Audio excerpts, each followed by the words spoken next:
Salut à tous et bienvenue dans cette vidéo sur l'exposition Game of Thrones à Paris. N'hésitez pas à vous abonner, laisser un com, un like, me donner votre avis sur l'expo si jamais vous l'avez vu, ou sur la vidéo, et si vous avez une question sur Game of Thrones ou sur l'expo, n'hésitez pas. On y va, c'est parti. Je vous emmène à la porte de Versailles, à l'exposition Game of Thrones The Touring Exhibition du 1er juin au 2 septembre 2018. Et j'ai eu la chance d'assister au vernissage de cette exposition, car elle est en partenariat avec Fun Radio, la station où je travaille. Direction donc le pavillon 2.1 du parc des expos de la porte de Versailles. Ça c'est le hall qui accueillera le public où les gens feront la queue. Là ça a été plutôt converti en petit cocktail bien sympa. Attention, image exclusive, c'est furtif.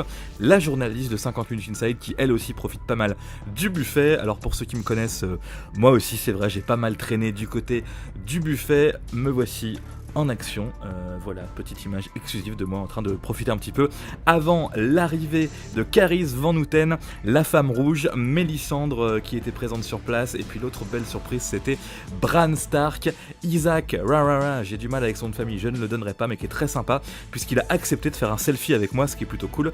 Merci Isaac. On commence l'exposition avec des costumes, celui de Robb Stark et de Catelyn Stark durant la saison 2. Ici on peut apercevoir l'épée de Brienne de Torf, il y a beaucoup d'épées, beaucoup d'accessoires, beaucoup de costumes dans cette exposition. Là c'est Arya Stark quand elle était plutôt petite avec le limier et son masque qui fait très très peur. Petit plan un petit peu en 3D comme ça de Westeros avec les familles qui sont placées comme ça géographiquement. Pour ceux qui, ont vu Game of Thrones mais ont un petit peu tout oublié, durant l'expo, on vous résume un petit peu tout ça sous forme d'arbre généalogique. Moi j'ai beaucoup regardé Game of Thrones mais j'ai un peu de mal avec les familles secondaires, pas les Stark ou les Baratheon mais les autres familles qu'on voit un petit peu moins. C'est l'occasion aussi de réviser un petit peu. La robe de Sansa et la tenue de Tyrion durant le mariage de Joffrey. Joffrey qu'on retrouve ici avec sa tenue de mariage et puis la tenue de sa femme aussi, j'ai oublié son nom mais c'est pas grave. La couronne de Joffrey qui est exposée aussi, on voit la broche de la main du roi un petit peu à gauche, je dis pas les autres trucs sinon ça va spoiler, et la main en or de Jaime Lannister, ça je sais pas ce que c'est ce serpent. Il y a plein de petits ateliers photos comme ça qui sont très très cool. Là on va retrouver la maison Bolton et vous savez ce personnage un peu fou, on reconnaît vraiment sa tenue là, avec les peaux d'animaux. Autre personnage très important dans le début de Game of Thrones, c'est Lord Varys qui a toujours des tenues très très chic pourrait-on dire. Et elles sont exposées aussi. Les tenues des Greyjoy là qui sont un peu faites pour résister à l'eau et à la pluie. Ça c'est le fameux dragon, alors excusez les images sont tournées au smartphone, il fait très sombre parce que je savais pas si j'allais pouvoir filmer. Là on retrouve les Immaculés, la tenue de Daenerys Targaryen et Missandré. Ça c'est un truc super cool, moi je l'ai pas fait mais vous vous prenez en photo avec cette tablette et hop votre visage s'affiche dans ce truc hommage, vous savez au dieu des visages. C'est une partie que j'aime pas trop avec Arya dans Game of Thrones mais c'est vrai que c'est plutôt sympa ce petit truc interactif.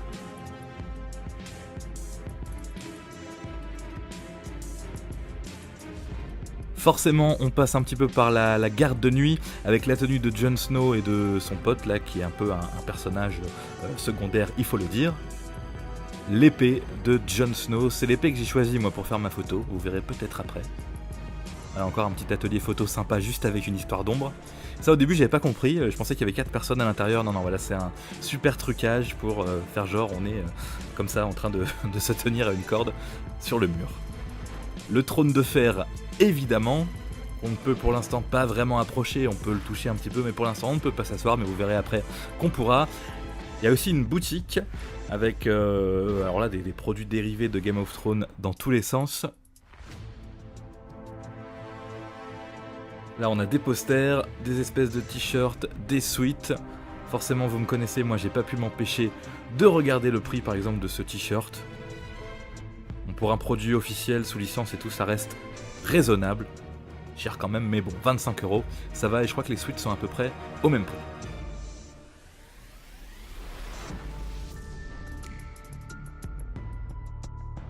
Alors ça je connaissais pas, ils ont fait une sorte de ligne, une sorte de marque Mother of the Dragon. Là je voulais regarder le prix de ce mug mais il n'était pas indiqué, mais j'ai regardé sur un autre finalement. C'est 12 € le mug, c'est dommage j'ai pas regardé le prix des crayons papier, j'aurais dû prendre un crayon papier parce que je pense qu'ils étaient stylés mais j'ai pas pensé sur le coup. Là le truc où on doit faire le plus la queue, c'est le truc le plus intéressant. On prend une épée, c'est là tout à l'heure où je vous disais que j'ai pris celle de Jon Snow et puis hop on peut faire sa petite photo sur le trône de fer. Moi-même je l'ai faite, la photo, je vous la dévoile dans un instant. Et on peut faire aussi des photos plutôt originales, comme celle-ci.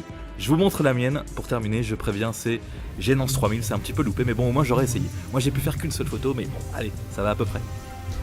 Voilà pour ma photo et cette petite visite de l'exposition Game of Thrones. J'ai pas tout mis, évidemment, il y a d'autres ateliers photos, notamment un sur fond vert que j'ai pas pu prendre parce que c'était vraiment trop sombre, où on vous incruste un petit peu dans la série, ce qui est plutôt bien foutu. Donc voilà, c'était vraiment sympathique cette expo, surtout si on est fan de Game of Thrones. Si on a vu les saisons un peu comme moi il y a finalement longtemps, dès le début, c'est bien parce que dès le début de l'exposition, donc on peut se remettre un petit peu à l'intérieur avec tous les petits résumés, les petits arbres généalogiques, on se replonge vraiment dedans. Après, c'est vrai que si on n'a jamais regardé un seul épisode de Game of Thrones, peut-être qu'on peut accompagner quelqu'un comme ça qui serait fan, et peut-être que ça va donner envie d'aller voir tout simplement cette exposition, mais on risque d'être un petit peu perdu. Déjà que même quand on a regardé Game of Thrones, il y a tellement de personnages, il y a tellement de choses à voir que c'est un petit peu compliqué de s'y retrouver. En tout cas, c'est très complet.